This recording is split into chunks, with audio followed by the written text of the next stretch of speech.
Marcos Jr. ang AI Industrial Hub sa Tarlac. Inaasahang lilikha daw ng trabaho pero umani naman ng batikos. DJ Joey Boy, ibalita mo.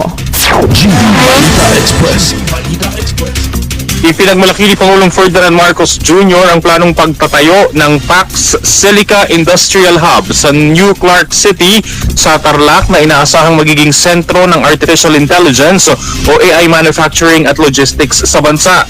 Sa kanyang ikalawang State of the Nation address o SONA kahapon, sinabi ng Pangulo na ang 1,600 ektaryang industrial hub ay magsisilbing pundasyon ng isang AI ecosystem na lilikha ng dekalidad na trabaho, magpapalakas sa kakayahan ng lokal na industriya at magbibigay ng dagdag na sigla sa ekonomiya ng Pilipinas.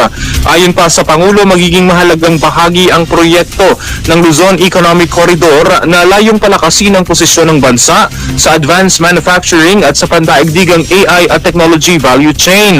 Gayunman, hindi nakaligtas sa batikos ang naturang proyekto dahil sa inaasahang laking konsumo nito sa kuryente at tubig na karaniwang kinakailangan ng mga AI facilities.